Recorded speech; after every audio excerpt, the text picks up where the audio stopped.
शिव मंदिर से जब भी वापिस आए जल चढ़ाकर अपना फर्ज पूरा अदा कर कर, फर्ज से मतलब जब शिव मंदिर से वापिस आए जो पत्ती बेलपत्री फूल शिवजी पे चढ़े थे वो नीचे शिवलिंग पे से नीचे गिर गए हो। एक शिवलिंग रखा है मिट्टी वाला, अब छत्तीसगढ़ में कथा चल रही, थोड़ा ध्यान से सुन लोगे एकांतेश्वर शिवलिंग का पूरा वृतांत। तो आप लोग जो पशुपति व्रत कर रहे हो या कोई भी उपास करते हो, कई लोग कहते हैं हमने करा नहीं हुआ, क्यों नहीं हुआ? उसमें हमारी गलतियों को मिटाएं। ये देखिए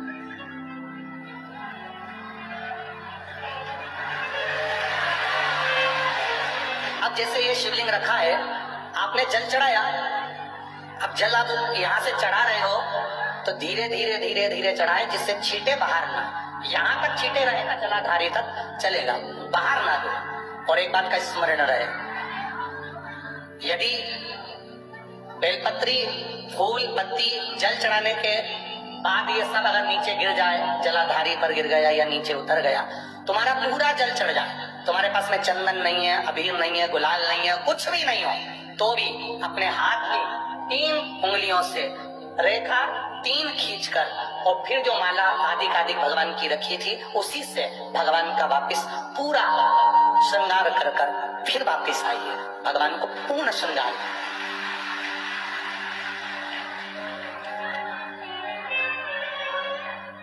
भगवान का पूर्ण श्रृंगार कर कर आइए। कई लोग जल चढ़ाने के बाद में भगवान का जो फूल पत्ती नीचे रखी रहती है, आप, हम ये नहीं कह रहे कि आप अपने घर से लेकर जाओ, आपके पास में कुछ नहीं, एक लोटा जल चढ़ा, जल चढ़ाया, जो फूल पत्ती नीचे रखी हुई है उसी को उठाकर उसको रखकर उसी फूल से भगवान का खूब सुंदर भगवान का कर कर फिर आइए। क्यों? शिव का जब हम श्रृंगार कर कर आते हैं, माता पार्वती जी ने देवाधिदेव महादेव का श्रृंगार किया है, आप लोगों के स्मरण में होगा। राम जी ने माता जानकी का श्रृंगार किया है। रामचरित सुनिए कथा, रामायण सुनिए आप लोगों ने, रामायण सुनी होगी तो उसमें माता बैठी है शिला के ऊपर और भगवान राम उनका श्रृंगार कर रहे हैं, एक कौवा आता है वो चोंच मार कर जाता है, ये सारा वृत्तांत आप लोगों ने श्रवण किया है। तो राम जी माता सीता का श्रृंगार करते हैं, भगवान कृष्ण राधा जी का श्रृंगार करते हैं। केवल एक देवाधिदेव महादेव की कथा ऐसी है जिसमें पार्वती जी शिव जी का श्रृंगार करती हैं। शिव का श्रृंगार किस लिए? क्यों? कहा जल चढ़ाने के बाद वहीं पर पड़ी हुई पत्ती से, फूल से, जो चढ़े हुए फूल हैं, चढ़ी हुई पत्ती है, चढ़ा हुआ निर्माल्य है, जो भी शिव जी का है, उसी को धोकर वापिस भगवान का श्रृंगार कर कर आना चाहिए। किस लिए?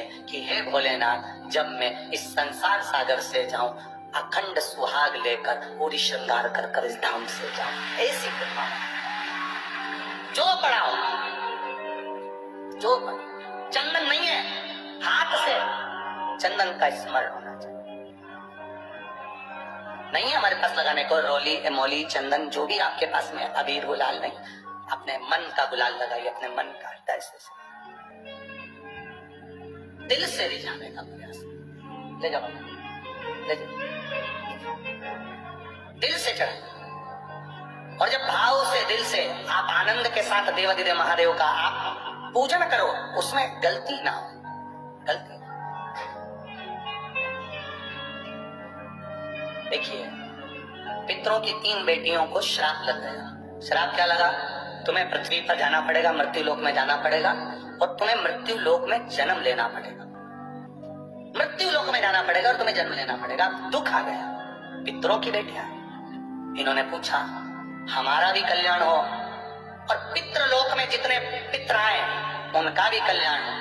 जो अधोगति में, जैसे हमारी गति बिगड़ी है, हम अभी युवान अवस्था में हैं, आपको चोट लगी, आपने हमको श्राप दिया, मान लो कोई अधोगति में प्राण छोड़कर चला जाता है, उसका उद्धार कैसे हो? सनकादिक ऋषि से पूछ रहे, आप कृपा आप उद्धार कैसे? महाराज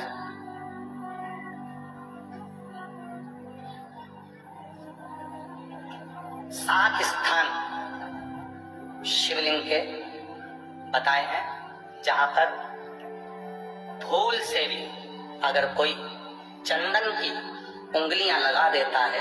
7 स्थान ऐसे हैं जहां चंदन की मात्र उंगलियां लगा देने से ही शिव पितृलोक के पितरों को मुक्ति प्रदान करके वैकुंठ लोक का निवास दे देते हैं। 7 स्थान, और वो 7 स्थान जो चंदन के बताए गए, पहला भगवान देवाधिदेव महादेव के शिवलिंग पर चंदन का लेपन। समझ लेना जरा बहुत अच्छे से। आपको लगता है स्वप्न में कोई मुर्दे दिख रहे हैं, या कोई जल रहा है, या कोई मर रहा है, या कोई चला गया है, ऐसा भय लगता है।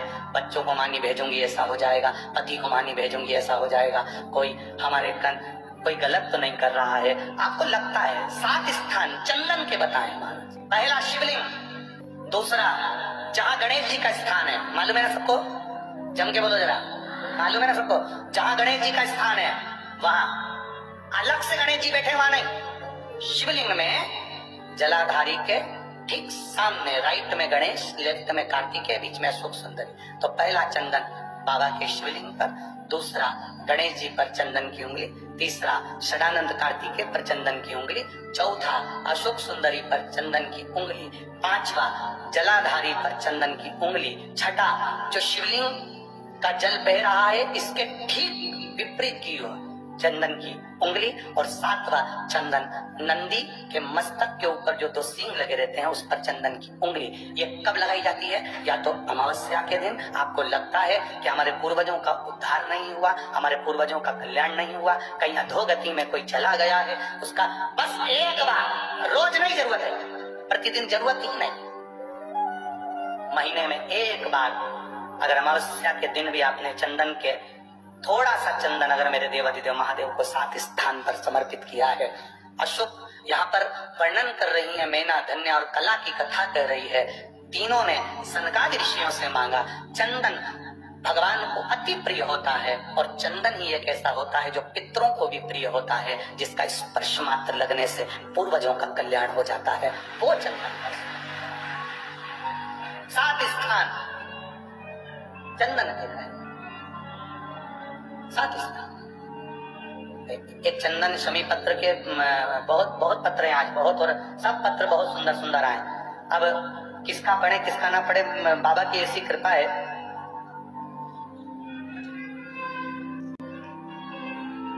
सीमा देवी चौहान पति त्रिलोकीनाथ चौहान, गांधीनगर सुपेला भिलाई की रहने वाली। कहीं बैठी हो तो हाथ हिलाइएगा, आप ही हैं, दोनों हाथ हिला दीजिए एक बार। हर हर महादेव। गुरुदेव, मैं शिव जी के क्या गुणगान करूं। 2018 से आस्था चैनल पर कथा सुन रहे हैं। मेरा बेटा दीपक कुमार चौहान 2017 से सरकारी नौकरी की तैयारी कर रहा था, पर सरकारी नौकरी लग नहीं रही थी। बहुत परेशान रहे। हमने बेटे से कहकर पशुपतिनाथ का व्रत करवाया, और भगवान की कृपा से एक बेलपत्री वाला जो प्रयोग था वो करना प्रारंभ करा। आज मेरा बेटा दुर्ग के रेलवे स्टेशन पर टेक्नीशियन की पद पर नियुक्ति हुई है, इसलिए हम बाबा को यहाँ प्रणाम करने आए। ये शिव तत्व है। और ऐसे ही पत्र एक किसी भाई ने और लिखा है।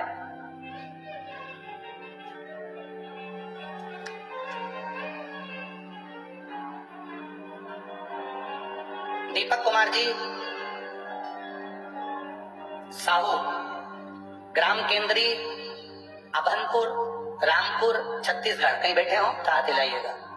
दीपक जी साहू कहीं बैठे हो, ग्राम केंद्री अभनपुर, रायपुर, छत्तीसगढ़। कहीं बैठे हो तो हाथ हिलाइएगा, जहाँ कहीं भी बैठे हो। इधर है क्या? अच्छा, हाथ हिला दीजिएगा। हाँ, दिख गए, ठीक है। गुरुजी, मैं बाबा का क्या वर्णन करूं। 2020 से मैं प्रतियोगिता परीक्षा में की तैयारी कर रहे थे।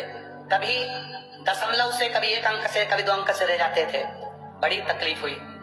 गुरुदेव, पिताजी ने बताया कि टीवी पर कथा आती है, तो एक बार कथा सुन और टीवी के सामने बैठ कर ही विनती कर। पिताजी के कहे अनुसार बेलपत्री शिव को चढ़ाना, जल चढ़ाना, और एग्जाम देने के लिए अब की बार गया तो बेलपत्री पर शहद लगाकर कुंदकेश्वर महादेव का नाम लेकर चला गया। गुरुदेव, आप जानते हो आज के बच्चों को विश्वास करना कितना कठिन होता है, पर मैंने मेरे पिताजी के और आपके टीवी पर आए हुए प्रवचन पर विश्वास करा। शिव जी का आराधना करी, और बाबा की कृपा से मैं पास हो गया। रेलवे में टिकट क्लर्क की नौकरी मुझे प्राप्त हुई है। मैं बाबा को यहाँ पर प्रणाम करने के लिए आया। बैठिए बहन। हर हर।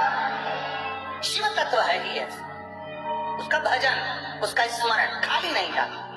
7 जगह पर चंदन का लेपन, कर देने से हमारे पूर्वजों का भी उद्धार हो जाता है, क्योंकि वास्तु दोष, पितृ दोष, काल सर्प दोष, ये सब शिव मुक्त कर देता है। और खड़े तीनों देवियां, कल की कथा में अपन सुनेंगे तीनों देवियां किस तरह से शिव जी की आराधना करती और एकांतेश्वर महादेव को कैसे मनाती।